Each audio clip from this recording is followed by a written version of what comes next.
Olá, tudo bem? Bem-vindos ao primeiro podcast BNI Sigma. A gente vai trazer aqui sempre profissionais de diferentes especialidades para abordar temas diferentes. No episódio de estreia, a gente vai falar de família. A gente sempre associa família a conforto, confiança, só que às vezes famílias passam por problemas, por brigas, por questões de dinheiro. Algumas famílias terminam.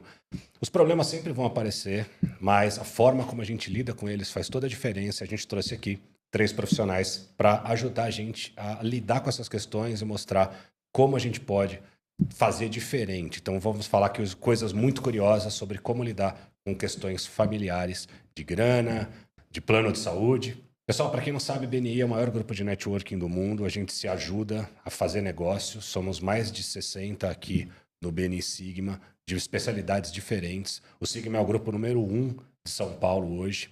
E eu trouxe 3 profissionais muito legais para a gente conversar sobre as questões que eu falei. Aqui do meu lado tem o que nem ele dispensa apresentações, Ricardo Cotter, especialista em planos de saúde. E comigo também a Mariana Barbosa, advogada de Direito e Sucessões. E a Carla Gibim, planejadora financeira familiar. Cotter, vamos começar com você.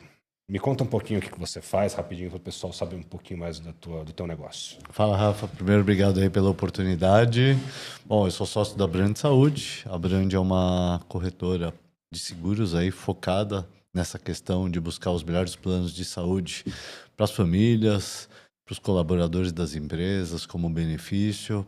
Então a gente fala que a gente não é só uma corretora, a gente realmente é uma consultoria, porque a gente tenta entender de forma bem ampla o que o cliente, o perfil daquele cliente está precisando para poder oferecer os produtos corretos para ele. Boa. Mari, conta pra gente um pouquinho do teu trabalho. Bom, primeiro eu queria agradecer, Rafa, a oportunidade, com os meus colegas também, primeira vez, estreia. Eu sou a Mariana Mendes Barbosa, eu sou advogada de família e sucessões, eu sou sócia do escritório Denise Freitas, que é um escritório especializado em família e sucessões. Então, a gente basicamente só lida com esses dilemas sobre os quais a gente vai conversar aqui hoje. Tenho mais de 6 anos de experiência, só trabalhei com isso a vida inteira, porque realmente é paixão e espero que a gente consiga contribuir com todo mundo aqui hoje. Carla, me conta aí. Bom, primeiro, prazer, obrigada pelo convite. Eu sou planejadora financeira. Planejamento financeiro é um pouco mais do que só cortar o cafezinho ou investir na bolsa. A gente tem que pensar lá no futuro, conversar sobre o dinheiro, às vezes mudar a forma que a gente lida com o dinheiro para planejar e ter uma expectativa de vida boa. Sempre falo que eu ajudo os clientes a planejarem o futuro, mas sem deixar de viver o presente também. Legal. A gente estava aqui conversando um pouquinho antes de começar sobre a questão da tríade, né? Parece que vocês 3 são os 3 pilares das grandes questões aí que envolvem os assuntos familiares que a gente costuma ter que abordar no nosso dia a dia, os problemas que vêm relacionados a isso. Queria saber um pouquinho mais de vocês, como que se relacionam os negócios de vocês. Por exemplo, Mari, você estava me falando alguma coisa relacionada a plano de saúde, relacionada à questão de direito familiar. Me conta um pouquinho. Bom, é que eu brinco que a gente fala sobre aquilo que ninguém quer falar, né? A gente fala sobre os tabus. Eu, pessoalmente, né, como família e sucessões, como planejamento patrimonial e sucessório, eu vou nas feridas das pessoas. Então, a gente conversa sobre patrimônio e sobre morte, né? Que é uma coisa que ninguém quer muito falar. Acho que culturalmente o brasileiro tenta dar uma fugida desse assunto, mas que é super importante da gente lidar. Então, tem consequências jurídicas das situações que acontecem na vida. Então, quando a gente tenta se planejar, antecipar, prever esses acontecimentos, costuma ser menos difícil, né, pra gente enfrentar. Até acho que eu tô pensando em roubar uma frase sua. À vontade. A Carla, é que a gente tem muitas trocas, né? Porque troca realmente bastante. tem muito envolvimento nas nossas atuações, mas a Carla fala que os imprevistos são previstos, né? Então, quando a gente conversa quando a gente fala sobre assuntos que às vezes são difíceis, às vezes que a gente não quer falar, a gente pode encontrar soluções em diversas áreas. Eu estou falando da minha jurídica, mas a Carla certamente e o Cotter também. A gente enfrenta com alguma mais facilidade esses desafios que vêm nas vidas de todo mundo, né? Acho que é isso. Vamos pegar uns exemplos de coisas que acontecem rotineiramente com as pessoas e como que a melhor forma de lidar com essas coisas? No planejamento financeiro, a palavra já fala, planejamento, a gente pensa lá na frente. Então, quando a pessoa, que é o que ela falou, a gente toca na dor. Você chega para uma pessoa que está planejando viajar mês que vem e, de repente, você fala para ela, não vai dar para viajar porque você precisa pensar na sua aposentadoria ou você precisa melhorar o seu plano porque esse plano não cobre tudo que a sua família precisa. Ou o seu casamento não está indo bem, a gente tem que pensar talvez na forma do casamento, ou pensar na sucessão, como que seus filhos vão herdar. Então, é sempre pensando lá na frente. Eu falo que o planejador financeiro, ele é meio que a rede de proteção. Por isso que eu falo da tríade, que a gente falou da tríade de segurança familiar. Que se não tem saúde, ou se você não está com tudo juridicamente correto, isso vai doer no bolso. Então, a gente sempre pensa nesses dois lados para evitar que o prejuízo seja no bolso do cliente. E pensando lá na frente. Por isso que eu falo a proteção, a segurança de proteção. Eu tenho que cutucar a ferida, que foi o que a Mari falou, para falar para ele, olha, isso daqui vai dar ruim lá na frente. Então, vamos mexer agora. E, às vezes, o cliente não quer. Ele quer ir viajar, ele quer fazer um churrasquinho. Vem todo um convencimento para apresentar os benefícios da parte de segurança dele. É engraçado, Rafa, que isso que a Carla está falando, né? Que muitas vezes que demonstra bem essa questão da falta de planejamento, às vezes, das pessoas, né? Chega, às vezes, para a gente o contato, às vezes, de uma pessoa que está querendo fazer um plano de saúde e ela só pensa em fazer o plano de saúde ou quando ela já descobriu alguma doença ou que ela descobriu que ela está grávida, aí ela fala, eu gostaria agora, eu estou grávida, eu queria fazer um plano de saúde para ter o meu filho. Mas as pessoas, às vezes, têm tão pouco conhecimento sobre a questão que elas não sabem que existem as questões das carências, um tempo para que ela possa começar a usar o plano, né, de maneira ampla e completa. Então, isso demonstra bem a falta de planejamento que o brasileiro ainda tem com essas coisas que são, com esses bens que são benefícios, serviços que são tão importantes aí para o futuro aí da família. E às vezes até a redução de gastos, que a gente fala para ele. Sempre o cliente chega e fala, eu preciso reduzir gastos. Vou mudar meu plano de saúde e vou pegar um basicão aqui. Aí você tem que procurar um plano que reduza o gasto, e nisso o Ricardo é bom. Ele reduz, mas que atende a necessidade da família. Às vezes não adianta eu pegar um que é muito básico e o hospital vai ser longe, que ele vai gastar com Uber quando o filho tiver com febre às 2 da manhã, porque o hospital é longe. Então a gente tem que pensar tudo isso quando vai mexer com a parte de plano de saúde também. A gente tem que estar cutucando a ferida do cliente. Essa coisa da prevenção e do planejamento a gente ouve muito em vários business diferentes, né? Se você não se previne, você vai ter que lidar depois com um problema que é muito mais complicado. E até você estava me contando uma coisa que às vezes as pessoas parecem meio insensíveis quando vão casar e já começam a planejar como é que vai ser se por acaso acabar o casamento. Fala, pô, mas você não ama essa pessoa? Sim, você ama, mas você está se prevenindo para qualquer situação. É o que todo ser humano deveria fazer, né? Exato. Assim, tem essa crença de que, não vamos falar muito sobre patrimônio, sobre dinheiro, não vamos casar na separação de bens, porque é preciso confiar na outra parte. Mas espera, a gente está falando de uma segurança, a gente está falando até de uma questão de preservar o seu matrimônio. Porque acho que a Carla pode saber, qual é a maior briga dos casais que chegam para você? Dinheiro, não confia, ou a mulher gasta muito, ou a mulher não sabe quanto o marido ganha, isso é muito comum. Exato. Então eu penso que, na verdade, a gente está querendo preservar o patrimônio. A gente fala que somos todos empresários aqui, né, no BNI principalmente, todo mundo é empresário, mas quando a gente vai casar e a gente pode escolher o regime de bens, a gente tem que pensar também nisso. O casamento já é um planejamento em si, né? Então, se a gente está falando de uma pessoa que é empresária, ela vai ter os riscos do negócio dela. É inevitável, né, que esses riscos fazem parte do nosso trabalho. E se ela estiver casada num regime diferente do da separação, por exemplo, a outra pessoa que não tem nada a ver com o seu negócio, de repente vai sofrer uma penhora por uma dívida da empresa. Então, não é uma questão de, eu não gosto, nossa, tá pensando em separar. Não, gente, calma, é para preservar, né? Para cuidar do patrimônio. Acho que é uma conversa difícil, às vezes uma conversa um pouco insensível, porque você reduz a uma parte financeira, mas que tem todo um cuidado por trás, né? Uma intenção de preservar aquele amor que tá ali. Porque o amor Assim, às vezes pode acabar também, né? Às vezes acaba. E tá tudo bem, a gente divorcia. Mas a intenção de você planejar é justamente enfrentar crises com alguma segurança, né? Você ter os instrumentos ali, você saber para onde você vai. Porque vai ter problema. Sempre vai ter.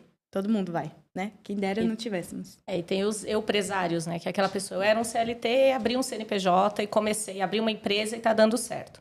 Aí ele começa a misturar a conta, pessoa física, jurídica, começa a ter os problemas financeiros, aí pega empréstimo para fazer a empresa crescer, e aí começa a colocar a família dele inteira em risco.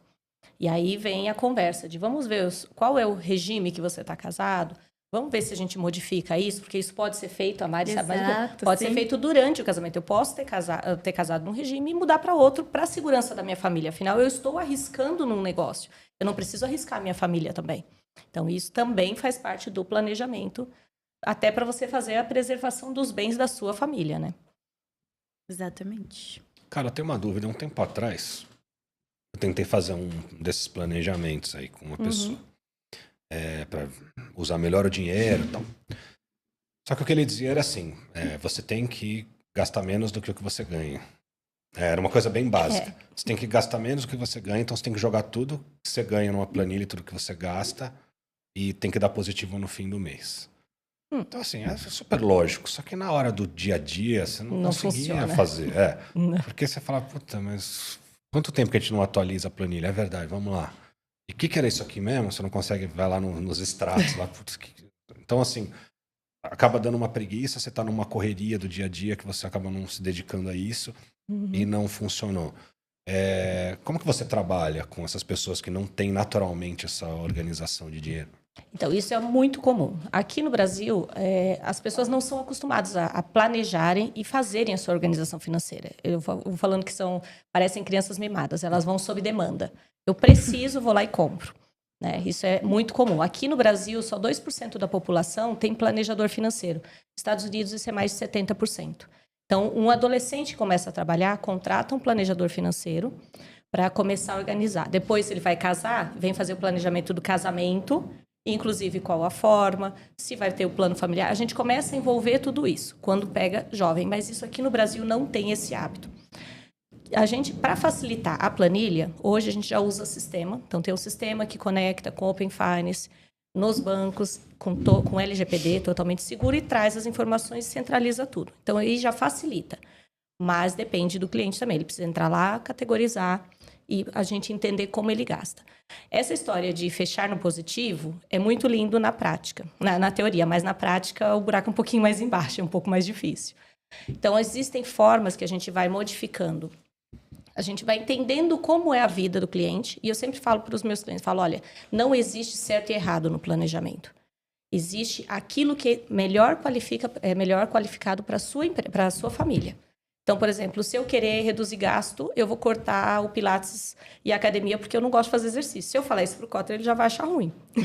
Então, cada um tem o que é importante para você. Então, a gente vai ter que mexer no orçamento. Se você está gastando mais, vai. Só que existem várias técnicas que a gente pode usar dentro do planejamento, coisas que quem está dentro da garrafa não consegue ler o rótulo. Então, eu estando de fora, eu consigo ver na vida do cliente onde ele pode reduzir o gasto sem doer tanto. Porque vai doer, vai. Mas às vezes não é tanto. Para ter um bom planejamento. E é específico, né, Carla? É muito específico. Não é uma receita de bolo. Não. Cada família tem uma demanda, tem uma preocupação. Às vezes ela nem sabe qual é a preocupação que ela tem, de fato. Então você tem que realmente... Não dá para entregar, né? As pessoas falam assim, vale a pena eu ter carro em São Paulo? Depende. Eu sempre falo, depende. Por exemplo, eu tenho filhos e eu não quero ter que depender de um Uber às 2 horas da manhã com meu filho com 39,5 de febre para levar no hospital.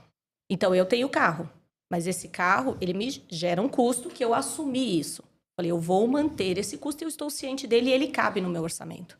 Então, tudo vai depender. Depende, preciso ter casa própria? Depende. Isso vai te gerar uma segurança? Isso vai te gerar um custo? Eu tenho clientes que eles resolveram vender a casa e investir o dinheiro. E para o estilo de vida dele, fez sentido.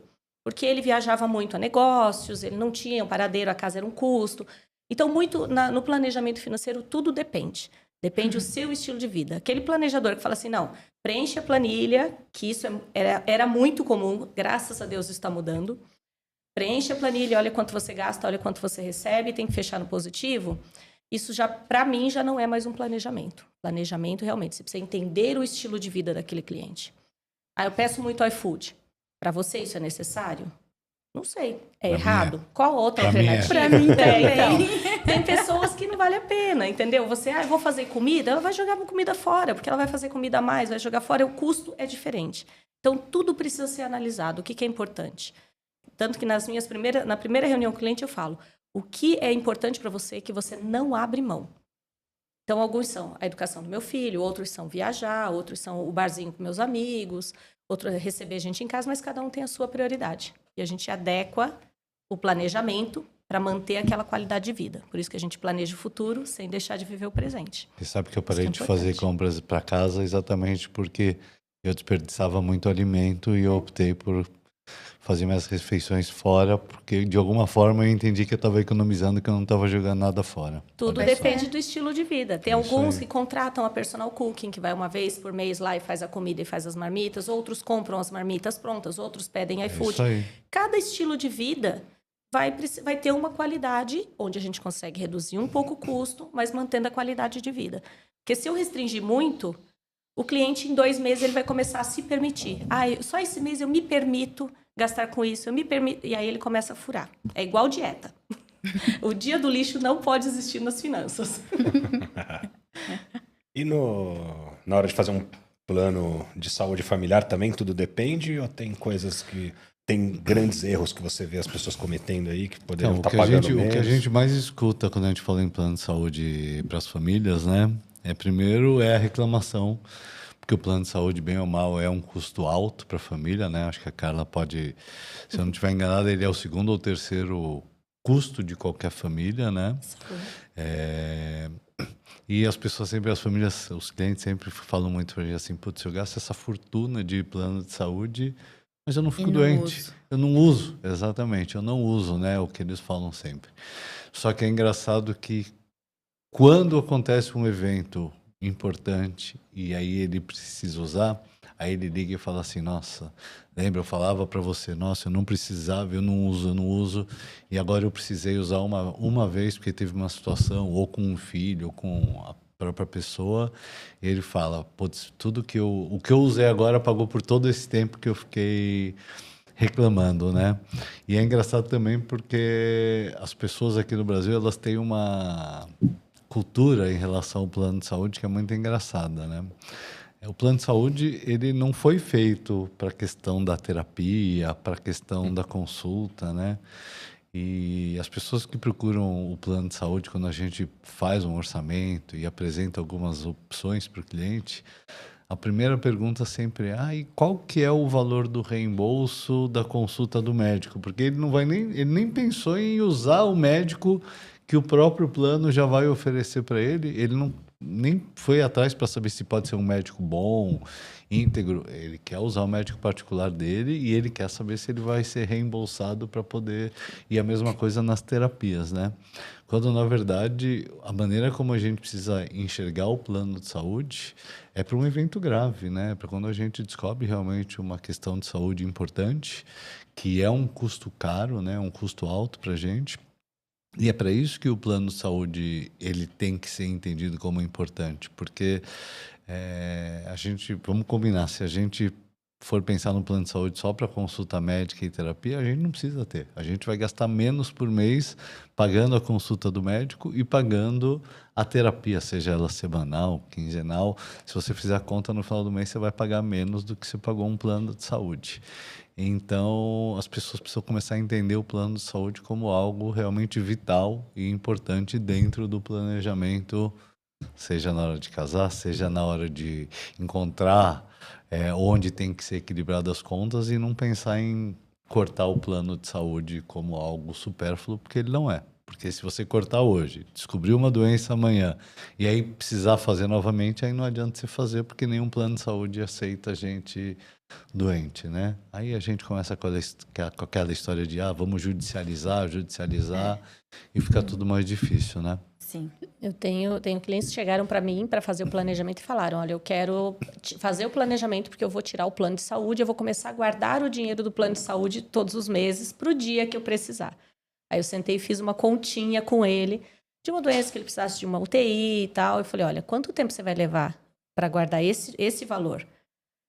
Aí agora depois você coloca isso. E se acontecer durante esse período do evento? Como é que você vai ter o respaldo com a sua família? A gente tem histórias aí de pessoas com algumas Sim. pequenas fortunas que entendiam que por serem Que não muito ricos precisa. não precisavam de um plano de saúde e uma doença grave consumiu essa fortuna assim rápido, né? Então não é algo que a gente realmente pode pensar em deixar de lado no momento de aperto, né? A gente tem que, de repente, como você falou, Eu pensar convenço eles a no deixar. iFood, em outras coisas Outros mais... cortes, que não são tão necessários e deixar o plano de Exatamente. saúde, que é segurança. É isso aí. Eu falo, você não pode mexer com a segurança da sua família, né?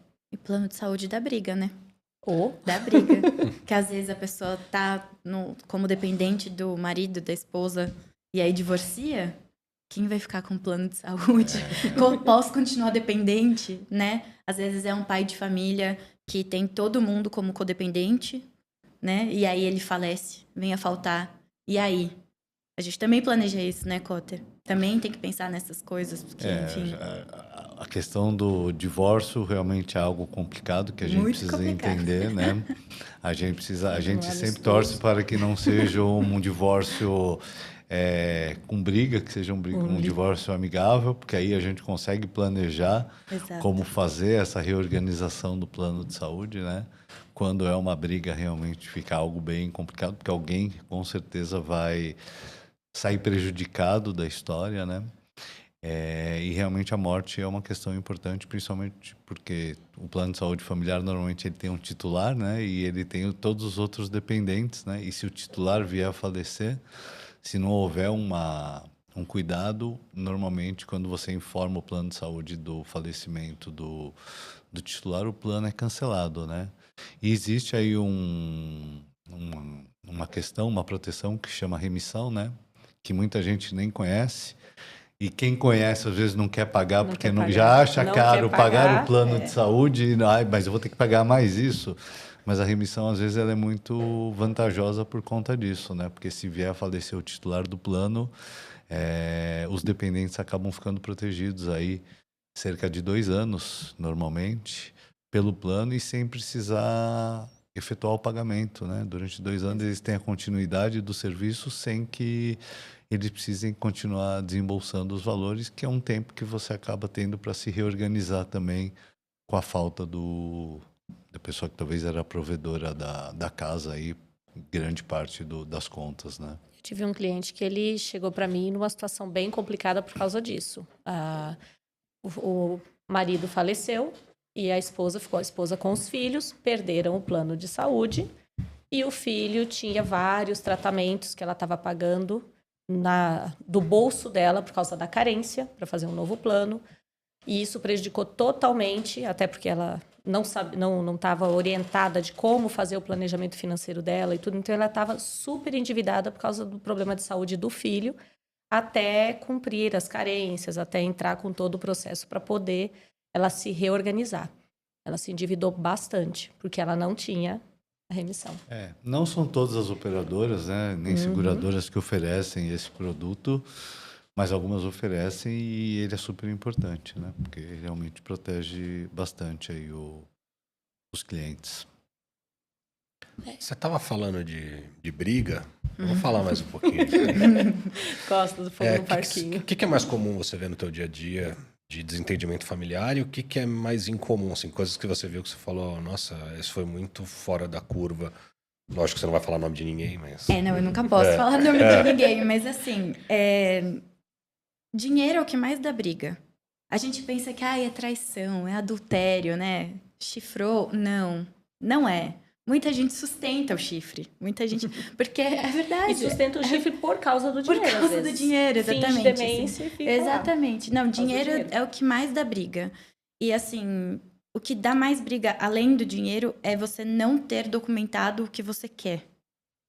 Porque é muito fácil a gente conviver, por exemplo, sei lá, a gente tá falando de Brasil. Aqui no Brasil, a gente, de fato, não tem essa cultura de se organizar. A gente é da gambiarra. A gente vai lidar com a questão... O jeitinho brasileiro. É o jeitinho Adaptação brasileiro, técnica. exatamente. A gente Então, já tem assim, até vários termos. mas é verdade, assim, a gente não costuma olhar antes, antecipar. Então, tem muitos casos que eu acho que, assim, não é nem briga, é quase briga, mas que eu acho que são os que mais me pegam. Que é uma pessoa que passou a vida inteira sem ter nenhuma proteção, porque vive numa união estável, mas sem fazer uma escritura pública, por exemplo. Ou o mais comum, tem um filho adotivo, né? Uma pessoa que a minha mãe me trata, não, aliás, a minha avó me trata como filho, né? Só que não faz isso certinho, não regulariza, não deixa um testamento, não faz uma adoção, não faz nada. Aí quando vem a faltar esse ente querido que sempre cuidou, efetivamente, a pessoa não tem direito a nada. Porque não fez um pequeno documento que mudaria tudo. Isso dá briga. Porque o que acontece? Às vezes uma pessoa que moralmente seria mais legítima, então esse neto, vamos supor, que eu tô falando de um neto que foi adotado pela avó, né? Esse neto aqui que foi cuidado como filho, enquanto os filhos de verdade dessa senhora foram embora, não cuidaram dela, né? Não deixaram nada, ele não teve direito. Porque ela não fez um testamento deixando algum dinheiro para ele, ela não fez um reconhecimento dessa paternidade socioafetiva. E aí a briga começa.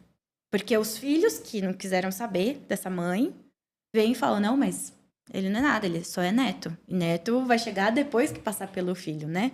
Então não é direto, né? Que E chega muitas aí. vezes a gente não está falando de pessoas sem uma formação e informação e instrução, não é. né? É porque acha que não vai acontecer. Sabe? Ninguém acha que vai acontecer. Inclusive, quando fala de testamento, pensa, nossa, mas você acha que eu vou morrer? Eu acho que você vai. Né? Eu tenho essa Todo notícia. mundo vai, né? Porque todo mundo vai em algum momento, né? A gente só não sabe Mas quando. não sabemos quando, nem como, nem, enfim, em quais circunstâncias. Mas essas brigas, essas me pegam. Elas me afetam. Porque você vê que na vida, é tipo, nossa, super era filho. Só que aí você não tem um documento. Né? Uma grande discussão que tem assim, tá, mas se pra ela tinha tanto como filho, por que ela não fez isso em vida? E esse é um argumento que quebra muito, né? Você pode entrar com uma ação de reconhecimento de paternidade socioafetiva pós-morte. Você pode entrar com uma ação, mas quantos anos vai durar essa ação? E pro argumento ser, nossa, mas ela não fez isso em vida, por quê? Entende? Então, essa é a briga que acho que é a que mais dolorida de ver. Quando todo mundo ao redor sabe e ainda assim o direito moral é afastado por conta de tecnicidades, né, com questões muito da letra da lei. Acho que isso é o que mais acontece com a gente e que um planejamento resolveria rapidamente. Eu acho engraçado que a gente está falando em planejamento e a gente sempre chega na questão do dinheiro, que é um motivo de discussão muitas vezes, né? Mas acho que você tocou num ponto que também é muito... É um tabu que ninguém gosta de falar, que é essa questão da morte, né? Muitas vezes a gente deixa de fazer algumas proteções que podem favorecer, seja um neto adotivo, seja nossos filhos, nossa esposa, porque a gente não gosta de falar de morte, né? Então é um assunto que a gente sempre deixa para depois e vai deixando esse planejamento para quando a gente vê que realmente ela está chegando bem perto, né? A gente não gosta de tratar ela com antecedência. E vou falar, desculpa, Carlos, mas assim, acho que pior do que a morte para esse tipo de situação é quando não morre. Uma situação de uma pessoa que fica em coma, né? Uma pessoa que sofre um acidente, que pode acontecer, e ela fica acamada, principalmente se ela é empresária ou se ela tem alguma atuação que, enfim, empresas dependam dela. Como que a gente olha para isso? A pessoa está acamada. Ela não morreu, então não é como se o patrimônio dela tivesse sido transmitido para outras pessoas. Ainda é dela, mas quem vai tomar as decisões por ela? Quem vai representá-la no dia a dia, né? E como vai usar. Como vai usar esse patrimônio. Isso tem que estar muito claro, né? Tem que estar muito claro. Até onde a pessoa pode ir. E às vezes não pensam nisso. A gente não gosta. É que não é legal. Não. Não é legal de pensar, né? Acho que esse é o grande ponto. quando a gente está falando aqui de saúde, a gente está falando de morte, a gente está falando dessas coisas, são temas que não São tabus. São tabus e não é legal mesmo, né? Ninguém quer pensar nisso. Mas acho que a importância da gente se prevenir e da gente pensar cenários que a gente deixa alternativas. Principalmente quando a pessoa... Porque assim, quando a gente vai lidar com essas situações, a gente vai ter outras dores. A gente tá vivendo um luto, a gente tá vivendo... Às vezes é o luto da pessoa viva, que é a pessoa que não tá mais aqui, mas como ela era, mas ela tá viva. É um luto, é uma dor. E ainda assim eu tenho que ser objetivo, eu tenho que conseguir, né, lidar com administrações e tomar decisões, tomar né? decisões, Tomar decisões que e às a vezes vida não tá com a seguindo, cabeça boa para tomar não tá decisões. com a cabeça, Então é melhor exatamente. quando você tá bem para tomar essas decisões. Né? Exatamente. Acho que é isso. É essa grande preocupação de você aliviar quando tiver muito difícil. E até o de a pessoa ter o conhecimento. Então, por exemplo, a pessoa Nossa, acumula patrimônio. sim. Tá? Já peguei alguns casos assim. A pessoa acumula patrimônio. Eu tenho casas, eu tenho ações, eu tenho um monte de bens que eu vou deixar para os meus filhos. Tá? Se os seus filhos forem menores de idade, não trabalharem, eles vão fazer um inventário com dinheiro da onde? Se você não deixar isso previsto. Sim. Porque tudo que é patrimônio seu vai entrar em inventário. Vai. A não ser que você tenha uma previdência, um seguro de vida, que daí são outras estratégias que a gente toma para proteger essa pessoa e ter uma renda para que ela possa fazer o inventário também, para não ter que já começar endividado, fazer um empréstimo para poder pagar um inventário, para poder pagar a parte do governo, do inventário, tudo isso. Então, até para a pessoa não já começar, você vai deixar um bem para os seus familiares, mas além de eles estarem sofrendo luto, ainda ter todo o processo que eles têm que tentar saber como eles vão resolver isso, né? Maravilha. Pessoal, a gente está chegando ao final. Antes da gente ir embora, eu queria só ouvir um pouquinho de vocês, uma palavra final, principalmente para quem está ouvindo a gente. Não só sobre como vocês podem ajudar, mas também um fechamento aí para conscientizar as pessoas de como agir melhor em cada um dos campos aí que vocês atuam. Quer começar? Ladies first. Ladies first. Primeiro as mais novas. Vai lá, vai você. mais novinha. Olha, acho que foi o grande tema nosso, tenha conversas difíceis, né? Tenha conversas difíceis. Acho que procure pessoas profissionais que entendam o que estão fazendo e tenha essas conversas difíceis para você se preparar para os momentos. E, na verdade, tem conversas difíceis saúde. em momentos bons também, né? Porque a gente falou das dificuldades, mas, assim, tenha conversas incômodas antes de eles se tornarem problemas. Boa. Eu sempre falo que falar de dinheiro não é fácil, mas faz bem. Faz bem principalmente quando você está numa mesa, tomando um vinho, conversando com a sua família numa boa, que é muito melhor do que no momento que vocês estão brigando e se ofendendo. Então, é muito mais fácil você colocar algumas regras para não causarem problemas lá na frente. Então, como ela falou, conversem. Conversem sobre dinheiro, conversem sobre morte. E no momento que você está bem. Que daí, nesse momento, é que você vai conseguir pensar melhor no que vai ser feito lá na frente. Vai ficar mais leve. Fica muito mais leve, Sim. né? E pensar sempre planejando. Eu falo que a gente tem que estar sempre com o olho lá na frente. A frase da Alice no País das Maravilhas. Você não sabe para onde você vai, qualquer caminho serve. Então, coloque metas na sua vida e corra atrás dessas metas, que você sempre consegue alcançar se tiver a meta bem definida. Bom. Eu acho que assim, Rafa, o plano de saúde é um assunto chato, é um assunto que ninguém gosta de falar, né? Eu acho que é bem por aí. E as pessoas só costumam lembrar do plano de saúde quando chega a carta da operadora no aniversário do plano informando que ele vai ter o reajuste. E mesmo nessa hora as pessoas, elas preferem às vezes ficar brava e aceitar do que procurar uma pessoa que possa ajudar ela em relação a isso, né? Então, o meu conselho aqui, a minha sugestão é que a cada 1 ano, a cada 2 anos, revisite seu plano de saúde, busque uma pessoa especializada no assunto que vai poder te ajudar aí a gerar uma economia sem que você tenha, sem que você perca a qualidade do serviço que você está acostumado, né? Hoje isso é possível. Então, olhem com carinho, mesmo sendo algo chato que vocês não gostam. Acho que essa é a mensagem que eu gostaria de deixar aí.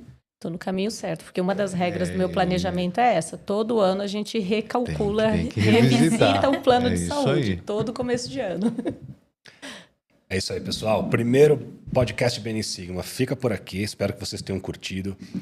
Logo, logo a gente está de volta com 3 profissionais diferentes, com um tema também totalmente diferente. Então já se inscreve e curte o vídeo. Pede para receber todas as notificações, porque sempre vai ter coisa muito legal aqui para você aprender e também te ajudar nos teus negócios, na tua vida pessoal. Até lá!